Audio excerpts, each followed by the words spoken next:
How many sins have you committed? Way too many to count? ስንት ኃጢአቶችን ሰርተሃል? ለመቁጠር የሚያዳግቱ ብዙ እንደ ተራራ የገዘፈ የኃጢአት ክምር አለ? ከሆነ አላህ ለአንተ ያዘጋጀው ስምምነት አለ። ዛሬ በዚህ ቪዲዮ የምትጠየቁትን ጥያቄ ሙስሊሞች በትክክል ከመለሳችሁ ጀነት ትገባላችሁ። ክርስቲያኖች ይህንን ለሙስሊሞች ሼር ካላደረጋችሁት አትወዷቸውም ማለት ነው። ሌላ ምክንያት ካላችሁ አስተያየት መስጫው ላይ አስፍሩልኝ። የማትወዷቸው ከሆነ እናንተም አደጋ ላይ ናችሁ ማለት ነው። ላይክ በማድረግ ብትጀምሩ ዩቲዩቡን በራሱ ለሌሎች ያደርሰዋል። Most Muslims have absolutely no clue what their own prophet said about how Allah forgives them and rewards them with paradise. አብዛኞቹ ሙስሊሞች ነብያቸው አላህ እንዴት ይቅር እንደሚላቸውና በጀነት እንደሚሸልማቸው የተናገሩትን ፈጽሞ አያውቁም። አላህ ዝም ብሎ ኃጢአታቸውን ይቅር የሚልላቸው ይመስላቸዋል። ምንጣፍ ስር ደብቆ እንዳልተፈጠሩ አድርጎ የሚያልፋቸው ይመስላቸዋል። ነገር ግን መሐመድ የተናገሩት ይህንን አይደለም። አብዛኞቹ ሙስሊሞች መሪዎቻቸው ስለሚደብቁባቸው መሐመድ ምን እንዳሉ አያውቁም። ሸይኮችና ኢማሞች መሐመድ የተናገሩትን ለምን ይደብቃሉ? እስኪ እንወቅ። ሳሂህ ሙስሊም 7011 This is the Darussalam edition. It uses a different numbering system than the online edition at sunnah.com. ይህ የዳሩሰላም እትም ነው። በሱና.com ላይ ካለው የቁጥር አሰጣጥ የተለየ ቢሆንም እነዚህን ማረጋገጥ ከፈለጉ በዲስክሪፕሽን ውስጥ ወደ sunnah.com የሚወስዱ ሊንኮች አሉ። አቡ ሙሳ እንደተረኩት የአላህ መልእክተኛ እንዲህ ብለዋል። የትንሣኤ ቀን ሲመጣ አላህ የተከበረና ከፍ ያለ ይሁንና ለእያንዳንዱ ሙስሊም አንድ አይሁዳዊ ወይም ክርስቲያን ይሰጠዋል። ይህ ከእሳት መዳኛ ወይም ቤዛ ነው ይለዋል። When the day of resurrection comes, Allah will give to every Muslim a Jew or a Christian. የትንሣኤ ቀን ሲመጣ አላህ ለእያንዳንዱ ሙስሊም አንድ አይሁዳዊ ወይም ክርስቲያን ይሰጣል። ያ አይሁዳዊ ወይም ክርስቲያን ለሙስሊሙ ከገሃነም መዳኛ ቤዛ ይሆናል።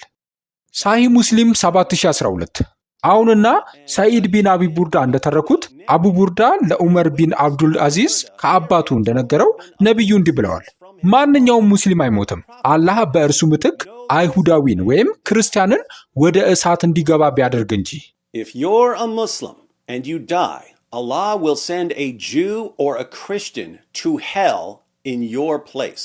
ሙስሊም ከሆንክና ብትሞት አላህ በአንተ ምትክ አይሁዳዊን ወይም ክርስቲያንን ወደ ገሃነም ይሰደዋል። ሳሂህ ሙስሊም 7013 ተመሳሳይ ሐዲስ ሲሆን በቀታዳ የተተረከ ነው። ሳሂህ ሙስሊም 7014 አቡ ቡርዳ ከአባቱ እንደተረከው ነቢዩ እንዲህ ብለዋል። በትንሣኤ ቀን አንዳንድ ሙስሊሞች እንደ ተራራ የገዘፈ ኃጢአት ይዘው ይመጣሉ።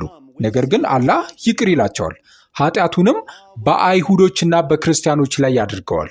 On the Jews and the Christians. You can have mountains of sins, not to worry. የተራራ ያህል ኃጢአት ቢኖርህም አትጨነቅ። አላህ እነዚያን ኃጢአቶች ወስዶ በአይሁዶችና በክርስቲያኖች ላይ ያደርጋቸዋል። አይሁዶችና ክርስቲያኖችም በገሃነም ውስጥ ለአንተ ኃጢአት ዋጋ ይከፍላሉ። 110 የቁድሲ ሐዲሶች ቁጥር 8 አቡ ሙሳ እንደተረኩት የአላህ መልእክተኛ እንዲህ ብለዋል። በትንሣኤ ቀን ኡመቴ ወይም ሕዝቤ በሦስት ቡድን ይከፈላል። አንደኛው ቡድን ያለምንም ምርመራ ጀነት ይገባል። ሁለተኛው ቡድን ቀለል ያለ ምርመራ ተደርጎላቸው ጀነት ይገባሉ። ሌላው ቡድን ደግሞ እንደ ትልቅ ተራራ የገዘፈ ኃጢአት በጀርባቸው ተሸክመው ይመጣሉ። አላህ ስለ እነርሱ ይበልጥ የሚያውቅ ቢሆንም መላእክትን እነዚህ እነማን ናቸው ብሎ ይጠይቃቸዋል። እነርሱም እነዚህ ትሑት ባሪያዎች ናቸው ብለው ይመልሳሉ። እርሱም ኃጢአቱን ከእነርሱ ላይ አውርዱና በአይሁዶችና በክርስቲያኖች ላይ ጫኑት ይላል። ከዚያም ትሑታኑ ባሪያዎች በችሮታዬ ወደ ጀነት ይገባሉ ይላል። Here, Allah orders the angels to unload the great mountains of sins from Muslims and to put those mountains of sins on the Jews and the Christians. እዚህ ጋር አላህ መላእክትን እንደ ተራራ የገዘፈውን የሙስሊሞችን ኃጢአት እንዲያወርዱና እነዚያን የኃጢአት ተራራዎች በአይሁዶችና በክርስቲያኖች ላይ እንዲጭኑ ያዛል። So, if you're a Muslim, ስለዚህ የተራራ ያህል ኃጢአት ያለብህ ሙስሊም ከሆንክ አላህ ዝም ብሎ ይቅር ይልሃል? አይደለም። ለሰራኸው ስህተት አንድ አካል ዋጋ መክፈል አለበት። እንደ መሐመድ አባባል ለኃጢአትህ ዋጋ የሚከፍለው ማን ነው? እኔ ነኝ፣ ወይም ሌላ ክርስቲያን፣ ወይም ደግሞ አንድ አይሁዳዊ። በታሪክ ከነበረው ሁኔታ አንጻር ከአይሁዶች ይልቅ ክርስቲያኖች በቁጥር እጅግ ይበልጣሉ።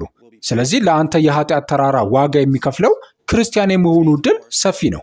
ይህ ማለት ደግሞ በሚገርም ሁኔታ እኔ አዳኝህ ነኝ ማለት ነው። ነቢይ ያንተ ድነት ከእኔ እንደሚመጣ ተናግሯል። እኔ ከገሃነም መዳኛ ቤዛህ ነኝ። ወደ ጀነት መግቢያ ትኬትህን የምከፍለው እኔ ነኝ። Do you want me to be your savior? እኔ አዳኝ እንድሆን ትፈልጋለህ? ወይስ ሌላ ክርስቲያን ወይም አይሁዳዊ አዳኝ እንዲሆን ትፈልጋለህ? እንግዲህ በግልጽ ልናገረው። ዴቪድ አመሰግናለሁ። ክርስቲያኖችና አይሁዶች ሆይ ከገሃነም ስላዳናችሁን እናመሰግናለን ማለት መልካም በሆነ ነበር። እንደ ነቢይ አባባል ክርስቲያኖችና አይሁዶች እስካሁን ለተሰጠህ እጅግ ውድ ስጦታ ዋጋውን በገሃነም እየከፈሉልህ ነው። ጥቂት ምስጋና አሳዩ። ለምስጋናችሁም ምንም አይደል እላለሁ። Now, I ask you Muslims who are watching, why is this the first time you're hearing about any of this?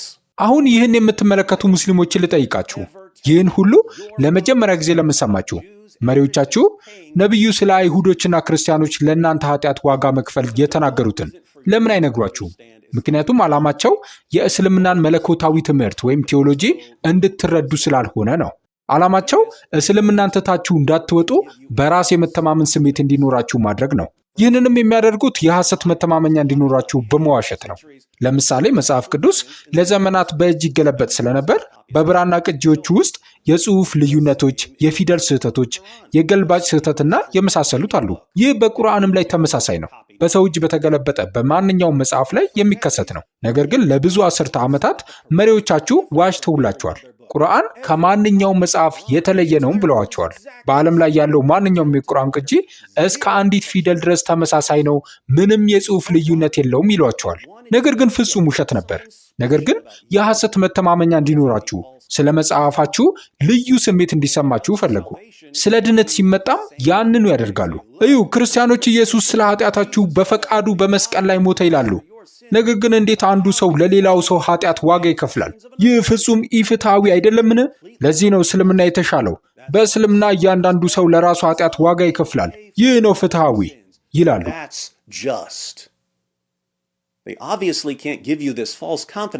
መሐመድ አላህ ለእናንተ ኃጢአት አይሁዶችንና ክርስቲያኖችን ገሃነም ውስጥ ስለመቅጣቱ የተናገረውን ብታውቁ ይህን ሐሰተኛ መተማመኛ ማለትም እስልምና ከክርስትና ይልቅ ፍትሐዊ ነው የሚለውን ስሜት ሊሰጧችሁ አይችሉም። ስለዚህ ይደብቁባችኋል፣ ይዋሹባችሁማል።